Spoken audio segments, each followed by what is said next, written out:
Okay, हम लोग start करने वाले हैं आधुनिक भारत का इतिहास और इसे बहुत जल्दी इसको ख़त्म करेंगे। ठीक है, तो पहला क्वेश्चन इसमें, फ्रांसीसी ईस्ट इंडिया कंपनी के संदर्भ में निम्नलिखित में से कौन से कथन सही हैं। पहला कथन है, फ्रांसीसी ईस्ट इंडिया कंपनी की स्थापना 1664 में हुई। बिल्कुल सही है, फ्रांसीसी ईस्ट इंडिया कंपनी की स्थापना 1664 में हुई थी। ठीक है।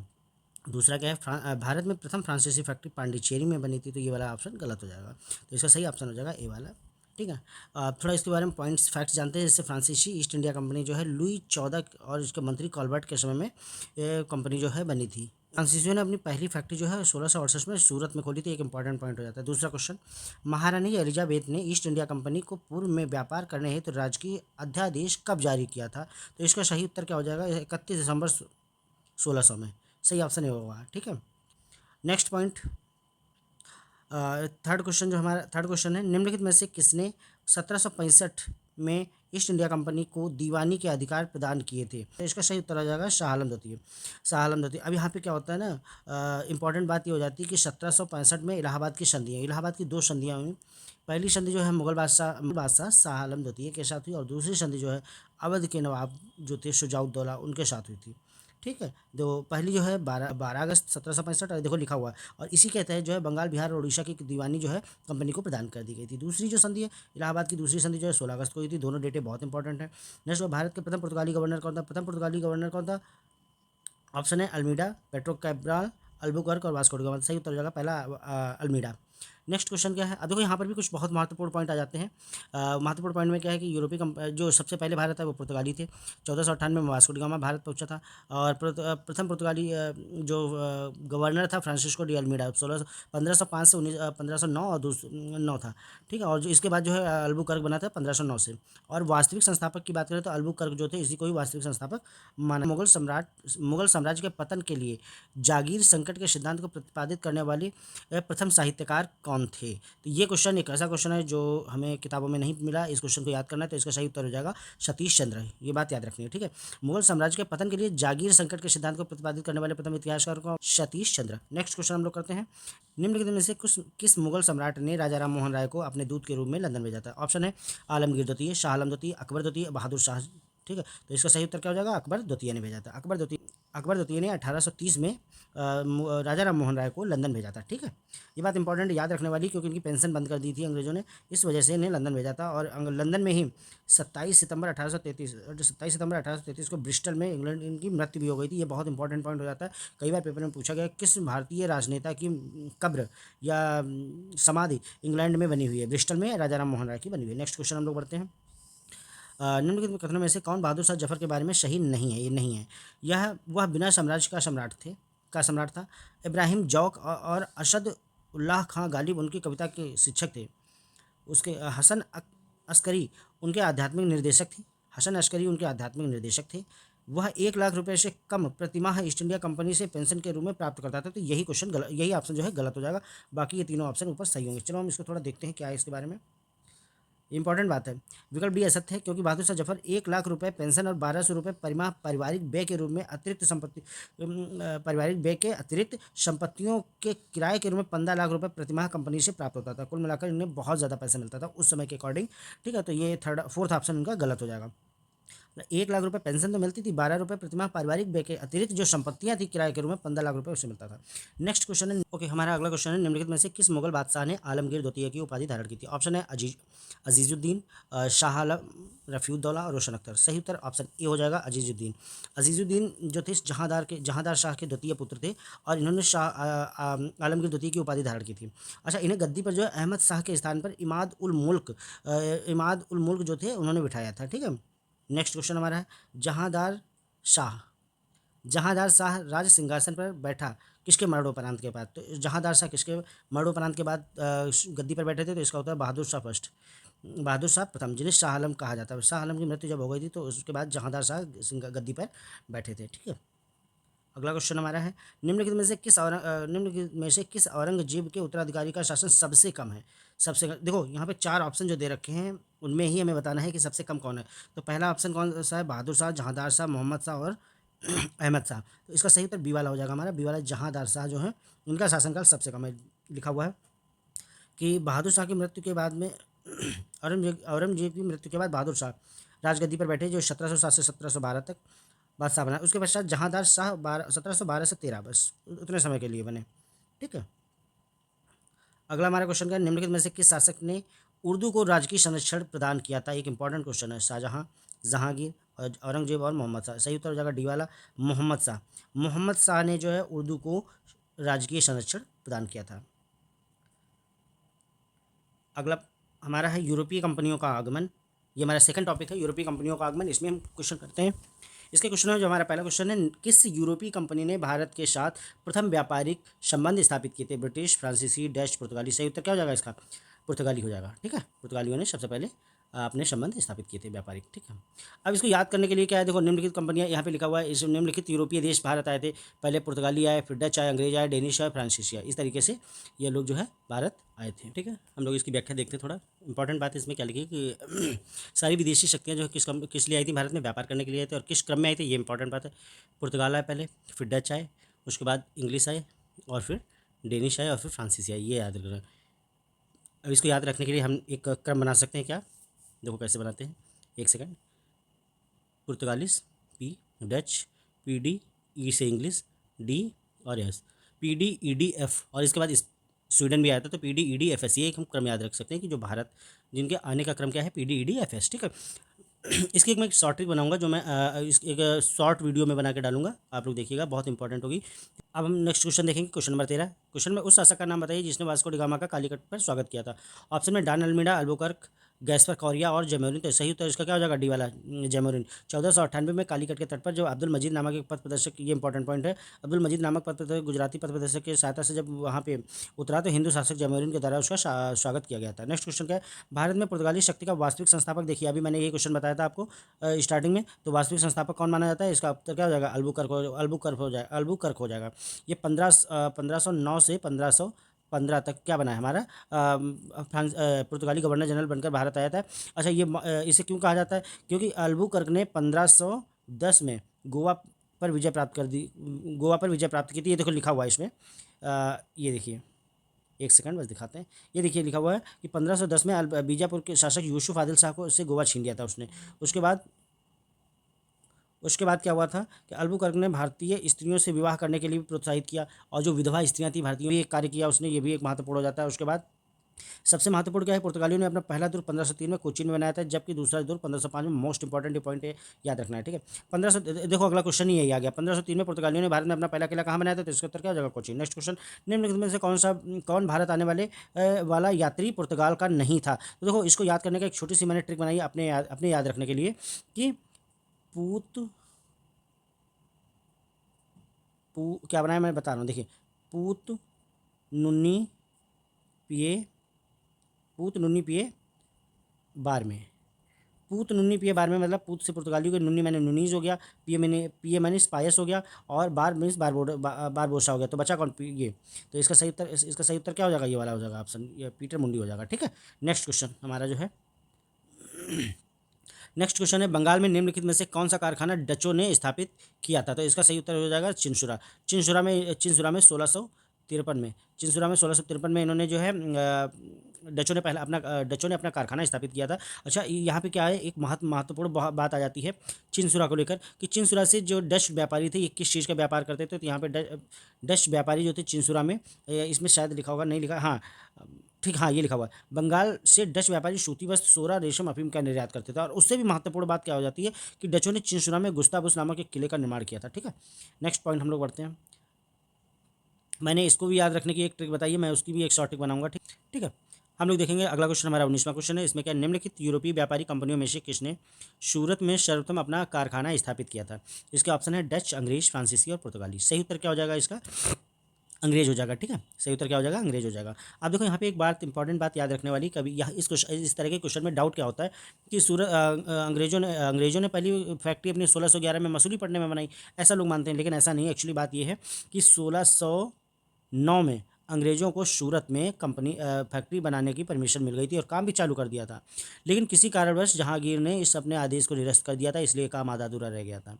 उसके बाद उन्होंने 1611 में अपनी फैक्ट्री मसूलीपट्टनम में बनाई, लेकिन कुछ समय बाद जब उन्हें पुनः परमिशन मिल गई तो यही जो 1609 वाली फैक्ट्री थी इसी को कंप्लीट कराया 1613 में। तो पहले सबसे काम किसका स्टार्ट हो गया था 1609 में सूरत में, इसलिए हमेशा पहला जब भी नाम आएगा तो सूरत का ही नाम दिया जाएगा। नेक्स्ट क्वेश्चन हम लोग पढ़ते हैं। नेक्स्ट क्वेश्चन क्या है, तो एक सेकंड, ज़्यादा गंदा हो गया यहाँ पे, मैं इसको सही करता हूँ। ईस्ट इंडिया कंपनी के निर्माण के समय इंग्लैंड का शासक कौन था? एलिजाबेथ फर्स्ट थी, ठीक है। फोर्ट सेंट जॉर्ज भारत के किस राज्य में स्थित है? सही उत्तर क्या हो जाएगा? तमिलनाडु हो जाएगा, ए वाला ऑप्शन सही हो जाएगा। फोर्ट सेंट जॉर्ज दक्षिण भारत के तमिलनाडु राज्य में स्थित है। 1639 में फ्रांसिस डे ने चंद्रनगर के राजा से पट्टे पर लिया और किलेबंदी कोठी बनाई और इसी कोठी का नाम क्या रखा था? सेंट फोर्ट जॉर्ज रखा था। नेक्स्ट क्वेश्चन हमारा क्या है, निम्नलिखित में से किस एक शासक ने ईस्ट इंडिया कंपनी को दीवानी प्रदान की थी? तो इसका सही उत्तर क्या हो जाएगा? शाह आलम द्वितीय। दीवानी किसने प्रदान की थी? शाह आलम द्वितीय ने। इसका हम लोग देखते हैं डिटेल क्या है। मुगल बादशाह शाह आलम द्वितीय ने ईस्ट इंडिया कंपनी को बंगाल बिहार और उड़ीसा की दीवानी प्रदान की 12 अगस्त, अच्छा ठीक है, 12 अगस्त 1765 में जो इलाहाबाद की प्रथम संधि हुई थी गवर्नर क्लाइव और मुगल बादशाह के तहत, उसी के तहत इसको ये चीज़ प्राप्त हुई थी। इस संधि के अनुसार मुगल बादशाह ने कंपनी को बंगाल बिहार और उड़ीसा में दीवानी के बदले मुगल बादशाह 26 लाख रुपए वार्षिक देना मुगल बादशाह को, ठीक है। ये मोस्ट इंपॉर्टेंट पॉइंट बन जाता है दोस्तों, यहाँ पे याद रखना है कि मतलब मुगल बादशाह को बंगाल बिहार और अंग्रेजों को बंगाल बिहार और उड़ीसा की दीवानी प्राप्त हुई। इसके बदले मुगल बादशाह को प्रति वर्ष 26 लाख रुपए देना स्वीकार किया था अंग्रेजों ने, कि हम आपको प्रति वर्ष 26 लाख रुपए देंगे, ठीक है। अगला क्वेश्चन है, भारत में ईस्ट इंडिया कंपनी की सफलता का राज क्या था? भारत में राष्ट्रीय भावना की कमी, कंपनी की सेना को पश्चिमी प्रशिक्षण मिला था तथा उनके पास आधुनिक हथियार थे, ये भी सही है, ये भी सही है। भारतीय सैनिकों में राष्ट्रीय भावना का अभाव था, ये बिल्कुल सही, जिसके फलस्वरूप कोई भी जो उन्हें अच्छा वेतन दे उसकी सेवा में लग जाते थे, बिल्कुल सही। मतलब इसका ऑप्शन क्या हो जाएगा? डी वाला ऑप्शन सही हो जाएगा। प्रारंभ में ब्रिटिश ईस्ट इंडिया कंपनी का लक्ष्य था, क्या लक्ष्य था? व्यापार भूभाग नहीं, व्यापार भूभाग नहीं, मतलब वो पहले राज्य स्थापित करने के लिए यहाँ नहीं आए थे, पहले व्यापार करने आए थे, लेकिन उसके बाद में इन्होंने अपने व्यापार पर फोकस किया। नेक्स्ट, निम्नलिखित में कौन से स्थान पर ईस्ट इंडिया कंपनी के शासनकाल में प्रमुख औद्योगिक केंद्र नहीं थे? पहला ऑप्शन क्या है? इलाहाबाद ग्वालियर हो गया, नागपुर से नासिक, बनारस और अहमदाबाद, लखनऊ और पुणे। सही उत्तर क्या हो जाएगा? इलाहाबाद और ग्वालियर, ठीक है। नेक्स्ट क्वेश्चन हमारा का, ईस्ट इंडिया कंपनी को सबसे पहले किसने सामान्य सीमा शुल्क के बदले 3,000 रुपये सालाना अदा करने की छूट दी थी? तो सही उत्तर क्या हो जाएगा? राजकुमार सुजा ने।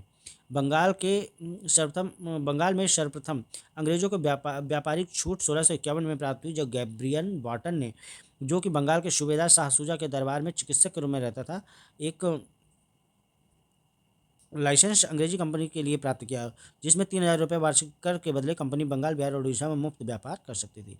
ये एक नया और अच्छा क्वेश्चन मिला जो हम लोगों ने नहीं पढ़ा था, तो हमें याद रखना है कि ईस्ट इंडिया कंपनी को सबसे पहले किसने सामान्य सीमा शुल्क के बदले 3,000 रुपये सालाना शुल्क अदा करने की छूट दी थी? तो इसका उत्तर हो जाए शाह सूजा, ठीक है।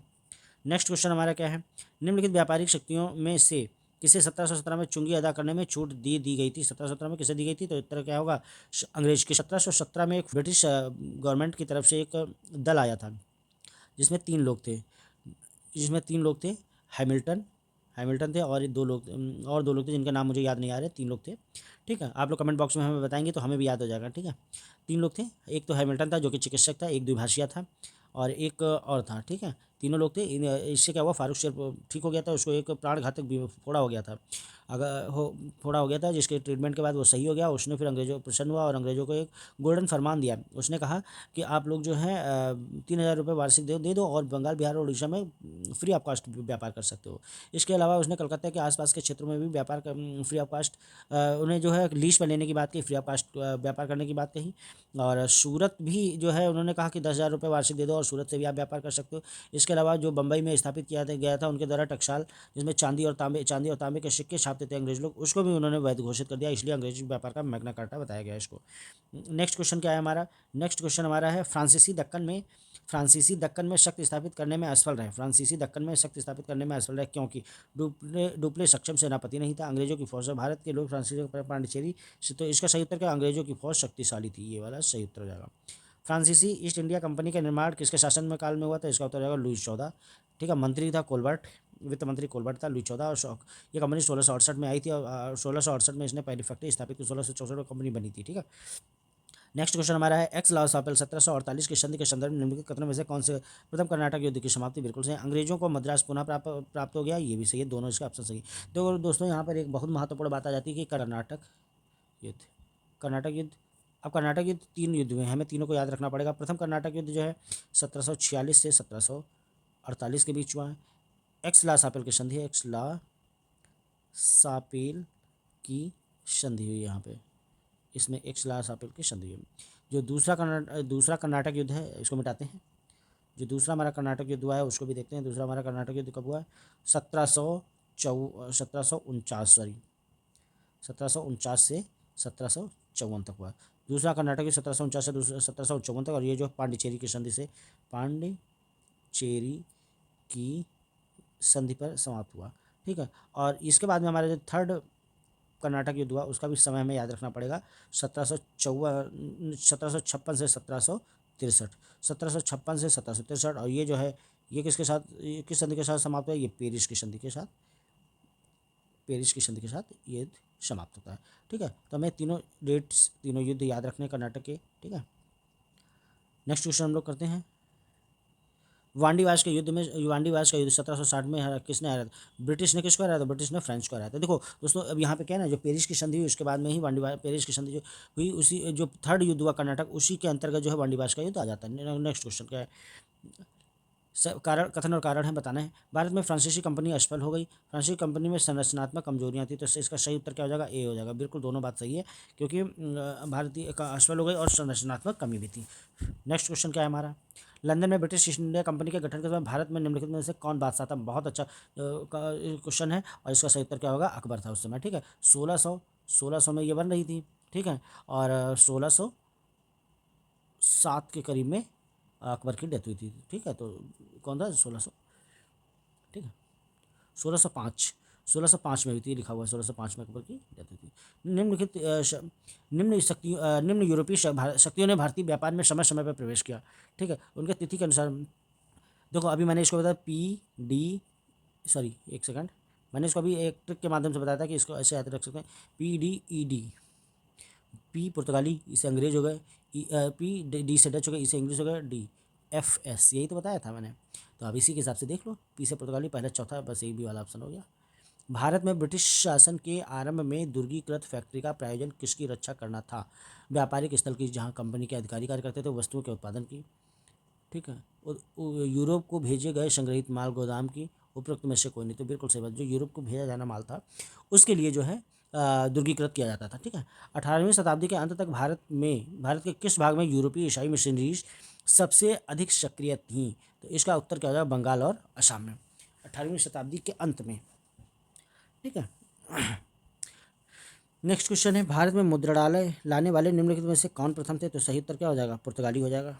ठीक है, सुप्रसिद्ध उर्दू शायर मिर्ज़ा गालिब का मूल निवास क्या है? और जो मूल निवास क्या है? तो आगरा है। मिर्ज़ा गालिब का मूल निवास क्या है? आगरा है। ठीक है,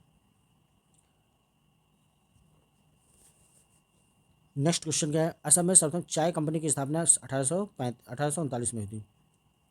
असम में सर्वप्रथम चाय कंपनी की स्थापना कब हुई थी? 1839 में। 5 लाख की पूंजी के साथ असम में स्टार्ट की गई थी द असम कंपनी नामक। ठीक है, अब ये क्वेश्चन मैच करना है पांडिचेरी में, गोवा, ट्रावणकोर, मद्रास। ठीक है, गोवा हो गया, ठीक, और डेनिश ट्रावणकोर हो गया। सी का चौथा, तो पहला ही इसका नहीं हो जाएगा? देखो सी का चौथा तो केवल इसमें दिख रहा है ना, और कहीं नहीं दिख रहा है। सी का चौथा हो गया। नेक्स्ट क्वेश्चन, हाँ ठीक है, ठीक है, तो इसका ऑप्शन ये 40 वाला हो जाएगा। नेक्स्ट क्वेश्चन, स्वायत्त राज्य कौन कौन है? अवध, मैसूर, पंजाब और बंगाल। ठीक है, एक एक को स्टार्ट करेंगे। क्वेश्चन 50 क्वेश्चन करने हैं मुझे आज, 10 क्वेश्चन और बचे हुए हैं, करते हैं हम लोग। ठीक है, सफदर जंग के पश्चात निम्न में से कौन एक अवध के नवाब बने? सिराजुद्दौला, बुरहानुल मुल्क, शुजाउद्दौला, हैरत खां। तो इसका सही उत्तर क्या हो जाएगा? हमारा बी हो जाएगा। सॉरी, एक मिनट, सही उत्तर क्या हो जाएगा? शुजाउद्दौला जो है सफदर जंग के बाद में अवध के नवाब बने थे। ठीक है, अब दोस्तों यहाँ पे एक इसकी भी ट्रिक बता देंगे कि बंगाल के नवाब कौन कौन बने हैं, पंजाब के कौन कौन राजा बने हैं, मैसूर के कौन और अवध के कौन। इसकी भी एक हम शॉर्ट ट्रिक और एक शॉर्ट वीडियो के फॉर्मेट में मैं इसको भी अपलोड कर दूंगा। ठीक है, इसको भी याद करना है, हमें कोई भी क्वेश्चन छोड़ना नहीं है, और इनका कभी कभी सीरियल आ जाता है कि किस क्रम में थे, उनका कौन सा क्रम है, तो इस तरीके के क्वेश्चंस हमें याद रखना है। तो अब ये क्वेश्चन है, सफदर जंग के पश्चात निम्नलिखित में से कौन एक अवध के नवाब बने? तो इसका सही उत्तर क्या हो जाएगा? शुजाउद्दौला। 1754 में सफदर जंग की मृत्यु के बाद ही शुजाउद्दौला को फैजाबाद की नवाबी मिल गई थी। यह पीढ़ी का तीसरा नवाब था, थर्ड नंबर के राजा थे जो फैजाबाद रहा। इसके बाद के नवाबों ने लखनऊ को अपना राजधानी बना दिया था। ठीक है। शुजाउद्दौला सही मायनों में पहला नवाब था जिसने नवाबी तहजीब को साकार किया। नेक्स्ट नेक्स्ट क्वेश्चन है, निम्नलिखित में कौन सी अवध के नवाबों की प्रथम राजधानी थी? लखनऊ, इलाहाबाद, फर्रुखाबाद, फैजाबाद। तो सही उत्तर क्या हो जाएगा? फैजाबाद। इस वाले क्वेश्चन में अभी हम लोगों ने देख लिया। अवध के नवाबों की प्रथम राजधानी कौन थी? फैजाबाद थी। ठीक है। अवध फैजाबाद अवध के नवाबों की पहली राजधानी थी। अवध के स्वतंत्र राज्य की स्थापना जो है शादत खान बुरहान उल मुल्क ने की थी। ठीक है। यह मुगल बादशाह मोहम्मद रंगीला के दरबार में ईरानी गुट के नेता थे। सादत खान के बाद सफदरजंग अवध का नवाब बना। इसे मुगल बादशाह अहमद खान ने मुगल साम्राज्य का वजीर नियुक्त किया। तब से अवध के शासक नवाब वजीर कहलाने लगे। इंपॉर्टेंट बात है। ठीक है, कि मतलब सादत खां के बाद इंपॉर्टेंट बात क्या है कि अहमद खान मुगल बादशाह अहमद खान ने जो है सफदरजंग को वजीर नियुक्त किया था। उसके बाद से ही अवध के शासक जो है नवाब वजीर कहलाने लगे। 1775 में अवध के नवाब आसिफुद्दौला ने अपनी राजधानी फैजाबाद से लखनऊ स्थानांतरित की थी। ठीक है। नेक्स्ट क्वेश्चन क्या है? अवध के प्रशासन में निम्नलिखित रपटों को पढ़ें और नीचे दिए कथनों गए कूट से उनका सही कालानुक्रम पता करें। ठीक है। Narrative of journey through the upper province of Hindustan, journey through the kingdom of Awadh in 3 years, Outram report. ये एक अच्छा क्वेश्चन और एक यूनिक क्वेश्चन है, इसको याद करना है हम लोगों को। इसको हम लोग बॉक्स में कर देंगे। ठीक है। अगली बार जब हम लोग रिवाइज करेंगे तो इसी क्वेश्चन को पढ़ेंगे। ठीक है। तो इसका सही उत्तर क्या हो जाएगा? एक पहले आई नैरेटिव।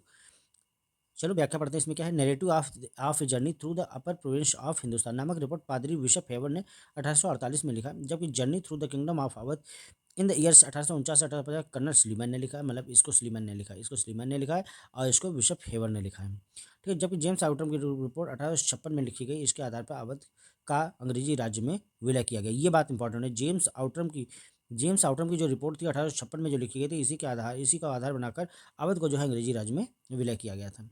नेक्स्ट क्वेश्चन है, निम्नलिखित में से कौन भारतीय राज्य अंग्रेजों के लिए दुधारू गाया था? कौन भारतीय राज्य अंग्रेजों के लिए दुधारू गाया था? बिना देखे लोग आप बता सकते हो। ऑप्शन है मैसूर, हैदराबाद मराठों का राज्य और अवध। सही उत्तर क्या हो जाएगा? अवध।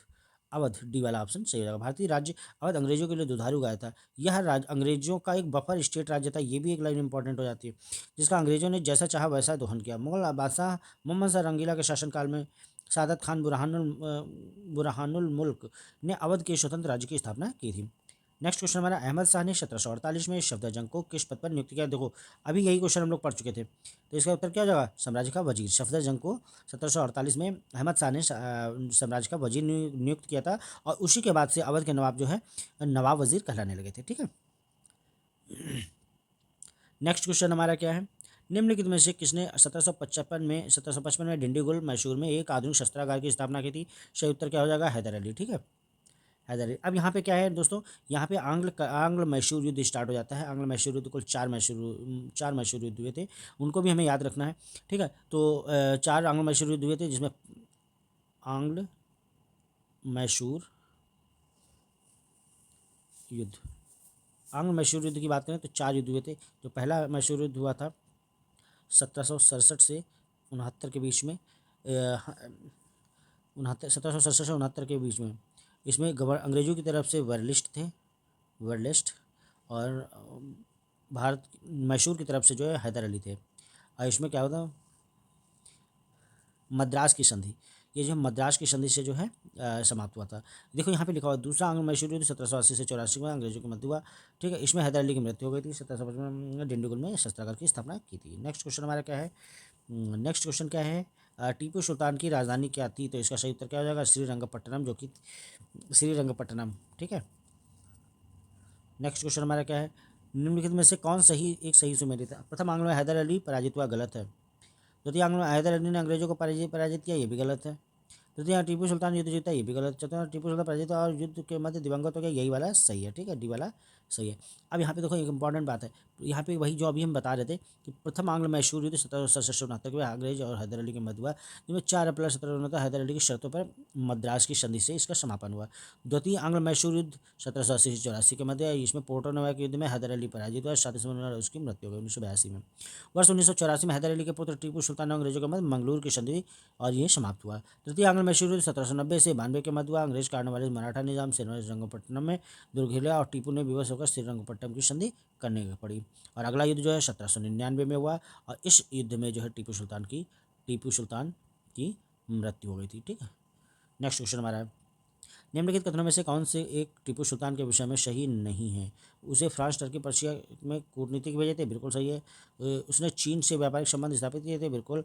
उसके दरबार में कुतुबुद्दीन फ्रांस के राजदूत आए थे, बिल्कुल। उसे सामुद्रिक सेना नहीं बनाई थी, यही वाला गलत है। इस क्वेश्चन को मैं देखो, नेक्स्ट 50वां और अंतिम हमारा क्वेश्चन क्या है, टीपू सुल्तान के निम्नलिखित पुत्रों में से बंधक के रूप में श्रीरंगपट्टनम के समझौते में अंग्रेजों को नहीं दिया गया था, कौन? फतह हैदर।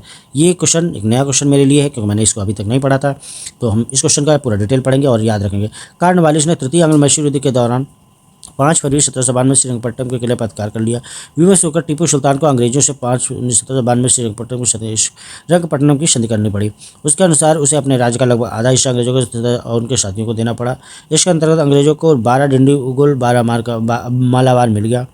मराठों को तुंगभद्रा नदी के उत्तर में भगा दिया। निजाम के पेन्नौर कृष्णा में भाग मिल गया। टीपू को 3 करोड़ रुपए देना पड़ा। जब तक टीपू रुपए अदा नहीं करता तो उसके 2 पुत्र अब्दुल खालिद और मोइनुद्दीन अंग्रेजों ने कैद किया। फतेह हैदर को बंधक के रूप में अंग्रेजों को नहीं दिया गया, फतेह हैदर जबकि नहीं दिया। कार्नवालिस ने अब इस स्थिति को निम्नलिखित शब्दों में वर्णित, उसने कहा कि हमने अपने शत्रु को प्रभावी ढंग से पंगु बना दिया और साथियों की शक्ति को भी नहीं बनने दिया। ठीक है दोस्तों, एक क्वेश्चन 2 क्वेश्चन और हैं, जरा उनको भी करते हैं हम लोग, फिर हम इसको खत्म। पूरब का साम्राज्य हमारे पैरों पर है, यह कथन किस युद्ध से संबंधित है? यह जो है चतुर्थ आंग्ल मराठा युद्ध से संबंधित है, जिसमें लॉर्ड वेलेस्ली ने कहा था।